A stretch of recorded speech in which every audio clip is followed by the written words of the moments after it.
আসসালামু আলাইকুম। আজকে আমরা ষষ্ঠ শ্রেণীর 4.3 এর একটি অঙ্কের সমাধান করব। নমুনা প্রশ্নের সৃজনশীল প্রশ্নটি এখানে দেওয়া আছে a equal 5x square plus xy plus 3y square. এরপর আরেকটা রাশি দেওয়া আছে b equal x square minus 8xy। এরপর আছে c equal y square minus x square plus 10xy। এই তিনটি বীজগণিতীয় রাশি।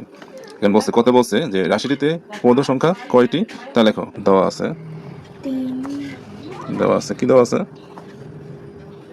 আছে যে প্রথম পদ না, লিখে নিই। প্রথম পদ a equal 5x square plus xy plus 3y square. আর দ্বিতীয় পদ কি আছে? দ্বিতীয় পদ b equal x square minus 8xy। এরপরে তৃতীয় পদ c equal y square minus x square plus 10xy। এই তিনটা বীজগণিতীয় রাশি আমরা লিখলাম। এখন এখানে দেখা যাচ্ছে যে কয়টা পদ আছে, কয়টা পদ এটা আমরা বুঝবো কিভাবে? বীজগণিতীয় রাশির ভিতরে এই প্লাস আর হচ্ছে মাইনাস, এই প্লাস আর মাইনাস এই দুইটা চিহ্ন দেওয়া যতটা অংশ থাকবো অতটাই পদ থাকবো, ঠিক আছে? তো আমাদের এখানে যে এই অঙ্কটার ভিতরে কয়টা পদ আছে, কয়টা অংশ আছে এই রাশিটার ভিতরে? প্রথম রাশিটার ভিতরে আমাদের এখানে দেখা যাচ্ছে প্লাস আর মাইনাস দিয়ে আছে কয়টা? একটা অংশ, কয়টা অংশ? তাহলে তিনটা অংশ। তাহলে আমরা কি লিখতে পারি যে প্রথম রাশিতে পদের সংখ্যা তিনটি নাকি? তাহলে আমরা এখানে লিখে দেবো যে প্রথম রাশিতে পদের সংখ্যা বা পদ সংখ্যা কয়টি? তিনটি। যেহেতু বীজগণিত অঙ্ক, এই জন্য কি করবো আমরা ইংরেজিতে লিখবো তিনটে। এবার দ্বিতীয় রাশিতে কয়টা আছে? একটা, দুইটা অংশ আছে। তাহলে আমরা কি লিখবো যে দ্বিতীয় রাশিতে পদ সংখ্যা হচ্ছে দুটি, ইংরেজিতে লিখবো দুইটি। এরপরে তৃতীয় রাশিতে পদ সংখ্যা কয়টি আছে? এখানে একটা, দুইটা, তিনটা অংশ আছে। প্লাস আর মাইনাসে যে কটা অংশ থাকে ওই কটা হচ্ছে কি পদ। তাহলে এখানে কয়টা পদ আছে? তিনটা বা থ্রিটি। বিষয়টা কি বোঝা গেছে? এই হচ্ছে আমাদের ক। এবার খতে কি বলছে? এখানে বলছে যে এ বি সি রাশি তিনটি যোগফল নির্ণয় করতে বলছে। মানে আমরা যোগ করবো, বীজগণিতের যোগ করবো। তাহলে আমরা লিখি এখানে, আমরা তো কত লিখছি রাশি তিনটা কি আছে না? তাহলে আমরা লিখি এখানে, একবার লিখি যে এ বি সি রাশি তিনটির যোগফল। আমরা নিয়ে লিখবো না, আমরা লিখবো যোগফল লেখা এভাবে দিয়ে দেবো যোগফল। এবার যোগ করবো আমরা। যোগফল কত লিখি? যোগ চিহ্ন দিতে হয় না?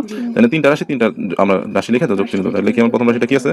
5x square plus xy plus 3y square, bracket দিয়ে এবার প্লাস চিহ্ন দেবো। হ্যাঁ, এবার দ্বিতীয় রাশি কি আছে? b equal x square minus 8xy। এবার তৃতীয় রাশি কি আছে? y স্কোয়ার মাইনাস কি হবে? x square plus 10xy। Clear? বুঝতে পারছো এটা? এই লেখাটা বুঝছো? যোগ করতে বলছে, আমি জন্য যোগ চিহ্ন দিয়ে উঠেছি, প্লাস চিহ্ন দিয়ে। এখন এবার আমরা কি করবো? যোগ করবো। দেখো যোগ করলে কি হবে? এখানে প্রথম ব্র্যাকেট উঠে যাবে। প্লাস চিহ্ন হলে ব্র্যাকেটের কোনো পরিবর্তন হয় না, কিন্তু মাইনাস চিহ্ন হলে কি হয়? ব্র্যাকেটের পরিবর্তন হয়, সব চিহ্ন চেঞ্জ হয়ে যেত। ব্র্যাকেট, হ্যাঁ, ব্র্যাকেটের আগে যদি মাইনাস থাকে তাহলে সব চিহ্ন চেঞ্জ হয়ে যায়। মাইনাস হচ্ছে গ্রামের কুটনা মহিলাদের মতো, ঠিক আছে? সব আল লাগায় দেখুন সংসারে, আল লাগায় একজন কথা একজন কানে লাগায় দেয়। মাইনাস থাকলে, মাইনাস থাকলে কিন্তু সব চিহ্ন চেঞ্জ হয়ে যেত। প্লাস মাইনাস হয়ে যেত, মাইনাস প্লাস হয়ে যেত। এখানে প্লাস আছে তো, প্লাস থাকলে সমস্যা নেই। ভালো লোক, ভালো লোকের সাথে থাকলে কি হয়? কোনো কিছু পরিবর্তন হয় না, ভালো থাকে নাকি? তাহলে যা আছে তাই জাস্ট ব্র্যাকেটে উঠে দেবো আমরা। তাহলে লিখলাম 5x square plus xy plus 3y square plus x square minus 8xy plus y square minus x square plus 10xy। এর বুঝছো? এবার আমরা কি করবো? সকল x স্কোয়ারগুলো একসাথে যোগ করবো না, কারণ আমরা জানি যে বীজগণিত রাশিগুলো যোগ করতে হলে সদৃশ পদগুলো একসাথে যোগ করতে হয়। মানে একই রকম পদগুলো যোগ করা যায় একসাথে। আমি x এর সাথে y যোগ করতে পারবো না, y এর সাথে x যোগ করতে পারবো না। আবার স্কোয়ারের সাথে স্কোয়ারে যোগ করতে হবে, x স্কোয়ারের সাথে x স্কোয়ারে যোগ করা যাবে, x স্কোয়ারের সাথে x যোগ করা যাবে না। মানে একই রকম হতে হবে পদগুলো। এখানে আছে 5x স্কোয়ার আর এখানে আছে একটা x স্কয়ার, শুধু x স্কয়ার। মানে এখানে শুধু x স্কয়ার মানে কি? একটা x স্কয়ার মানে 1 লেখা লাগে না। সব পৃথিবীর সব সংখ্যার সাথে 1 গুণ অবস্থায় থাকে এবং কি 1 নিচে ভাগ অবস্থায় থাকে। তারপর আবার কি আছে? এখানে মাইনাস x স্কয়ার। আর কোথাও x স্কয়ার আছে এই অঙ্কটার ভিতরে, রাশিটার ভিতরে? তাহলে এখানে দেখো, এখানে আছে মাইনাস একটা x স্কয়ার, এখানে আছে প্লাস একটা x স্কয়ার। তাহলে মাইনাস সাথে প্লাস দুইটা দুই রকম চিহ্ন হলে কি হয়? যোগ হয় না বিয়োগ হয়? বিয়োগ হয়। দুইটা দুই রকম চিহ্ন হলে বীজগণিতে কি হয়? বিয়োগ হয়। তাহলে একটা x স্কয়ার প্লাস একটা x স্কয়ার থেকে মাইনাস একটা x স্কয়ার যাইবো, কথা কি কিছু থাকবো? শুধু দেয় নাকি 5x স্কয়ার। তাহলে আমি কি লিখবো এখানে? এখানে লিখবো 5x স্কোয়ার। এরপর কি থাকে? এরপর থাকে এখানে প্লাস একটা xy, এবার xy একটা xy, আর এখানে আছে কয়টা? দেখো এখানে আছে প্লাস একটা xy, এখানে আছে কি মাইনাস 8xy নাকি? এরপর আছে কি এখানে প্লাস 10x। তাহলে এই দুটো হলো প্লাস, এখানে একটা x স্কোয়ার, সরি একটা xy, আর এখানে কি 10টা xy, মানে এখানে 1xy আর এখানে কি 10xy। দুইটা একই চিহ্ন হলে কি যোগ হয়। তাহলে 10টা আর একটা কয়টা হবে? 11টা হবে। আর এখান থেকে চলে যাবে কয়টা? 8টা। কেন? ওই যে 8টা বিয়োগ চিহ্ন আছে, ভিন্ন চিহ্ন হলে কি হয়? বিয়োগ হয়। তাহলে 11টা থেকে 8টা গেলে কোথায় কয়টা? তোমরা ভালো পারো। তাহলে প্লাস 3টা হবে না মাইনাস 3টা হবে? প্লাস 3টা হবে। কেন? কারণ বড় সংখ্যার আগে প্লাস আছে। আমরা জানি যোগ বিয়োগ করলে বড় সংখ্যার আগে যে চিহ্ন থাকে সেই চিহ্নটাই বসে। তাহলে এখানে কি হবে? প্লাস প্লাস কি হবে 3 3 x y y square x y হবে। এরপর আছে কি ওয়াই স্কোয়ার। এবার ওয়াই স্কোয়ার দেখো এখানে আছে কি, এখানে আছে 3টা ওয়াই স্কোয়ার মানে 3 ওয়াই স্কোয়ার, আর এখানে আছে কি প্লাস একটা ওয়াই স্কোয়ার। আর কোথাও ওয়াই স্কোয়ার আছে? তাহলে 3টা ওয়াই স্কোয়ার আর একটা ওয়াই স্কোয়ার, মোট কয়টা ওয়াই স্কোয়ার হবে? 3টা আর একটা কয়টা? 4টা। গুড। তাহলে এই যে দুইটার কি প্লাস আছে, এই জন্য যোগ হবে। তাহলে কি হবে? Plus 4 y square. এটা হচ্ছে আমাদের এই অ্যান্সার বা যোগফল। হ্যাঁ, নির্ণয় কত বলছেন এখানে? বলছে কি যোগফল নির্ণয় করো। যদি কোনো অঙ্কে নির্ণয় করতে বলে তখন অ্যান্সার বা ফলাফল কি লিখতে হয়? লিখতে হয় নির্ণয়। লিখতে হয় নির্ণয় যোগফল। যোগফল কি হবে? 5 x square plus 3 x y plus 4 y y square. বিষয়টা কি বোঝা গেছে? এভাবে লিখতে হবে। তো আমাদের এই সৃজনশীল ক হলো। এবার কি করবো আমরা? গ করবো। গতে কি বলছে? গতে বলছে যে x equal to y equal 1 নিয়ে কি বলছে 2 ইন্টু এ, এই পাশাপাশি থাকা মানে কি ইন্টু অবস্থা বা গুণ অবস্থায়। ইন্টু মানে কি গুণ, 2 ইন্টু এ বা 2a একই কথা, 2a minus B minus C নির্ণয় করতে বলছে। তো আমরা এখন আমাদের মান তো আমরা এক নয় বা কত লিখি ফেলছি, লিখছি না? আবার আমাদের বইও দেওয়া আছে। তো আমরা এখন যদি গ করি তাহলে কি করবো? তাহলে আমরা লিখবো সবার প্রথম কি যে মানটা দেওয়া আছে, এই মানটা লিখতে হবে না?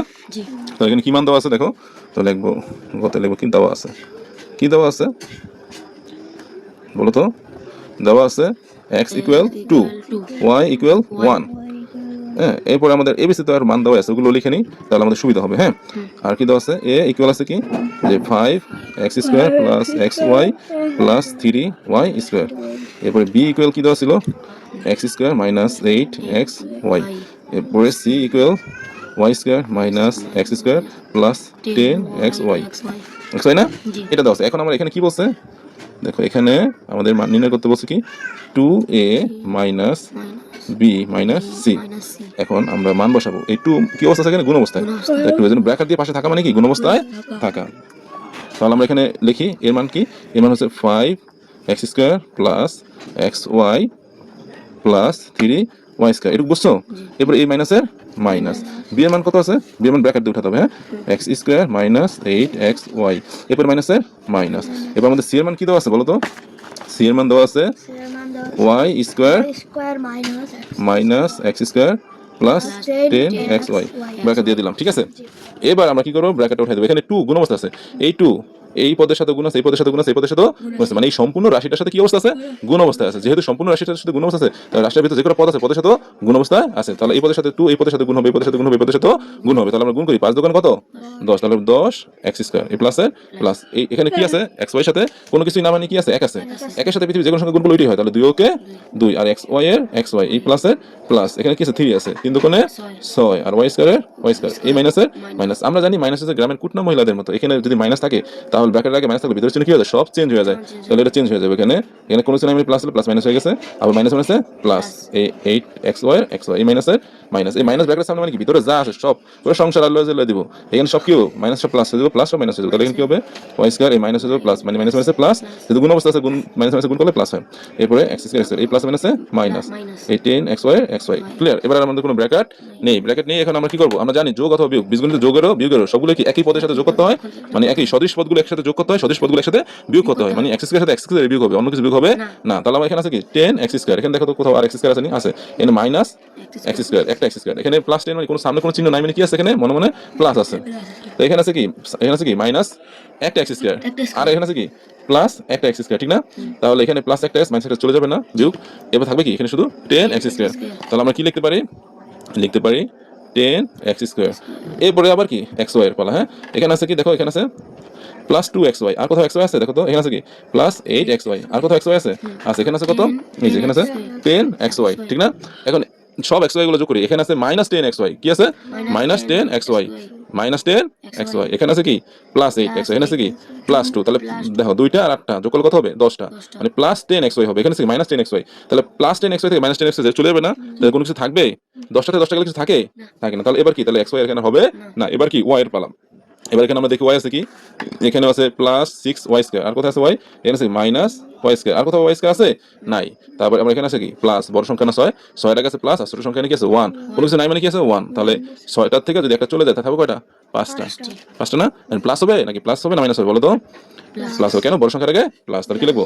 প্লাস 5 ওয়াই স্কোয়ার ওয়াই এই যে বিয়োগ করলাম না এবার আমাদের একটু মান বসাইতে হবে ওই যেখানে মান দিয়ে দিচ্ছে বলছে এক্স এর মান হচ্ছে 2 আর ওয়াই মান হচ্ছে কি 1 এবার আমরা মান বসাই এখানে এই 10 লিখলাম এক্স স্কোয়ার এখানে কি অবস্থা আছে গুণ অবস্থা আছে না তাই একটু গুণ চিহ্ন দিলাম না দিলেও হয় ফোটা দিলেও হয় ইনটু বোঝায় এক্স স্কোয়ার এক্স মানে কি 2 না 2 এরপর কি থাকবো স্কোয়ার হবে এই প্লাসের প্লাস এই 5 এর 5 পাশাপাশি থাকা মানে গুণ অবস্থা থাকা এই ওয়াই এর মান কত 1 তো এই লিখলাম 1 স্কোয়ার আছে এই স্কোয়ার দিলাম কোনো কিছুর উপর স্কোয়ার থাকা মানে কি জানো ওইটাই দুইবার গুণ যেন আমি যদি এর উপর স্কোয়ার থাকে তার মানে কি এ ইনটু এ এখানে 2 এর উপর স্কোয়ার আছে তার মানে কি 2 ইনটু 2 তাহলে 2 ইনটু 2 কত হয় 4 হয় আর এখানে 1 এর উপর স্কোয়ার আছে কি হবে 1 ইনটু 1 তার মানে কি 1 এর সাথে 1 গুণ করলে 1ই হবে তাহলে কি লিখতে পারি আমরা এখানে লিখতে পারি 10 ইনটু 2 দুগুণে 4 প্লাসে প্লাস 5 1 ওকে 1 এবার এই গুণের কাজটা কত হবে 4 দশে 40 এই প্লাসের প্লাস 5 ওকে 5 এখন 5 আর 40 যোগ করলে কত হয় 45 এই 45 আমাদের অ্যানসার এখানে নির্ণয় কত বলছে না তাহলে আমরা লিখতে পারি নির্ণয় মান কি লিখতে পারি নির্ণয় মান কি 45 বুঝতে পারছি অঙ্কটা অনেক সহজ আসলে অঙ্ক যদি বুঝে বুঝে করে কেউ তাহলে অঙ্ক কি সহজেই সমাধান করা যায়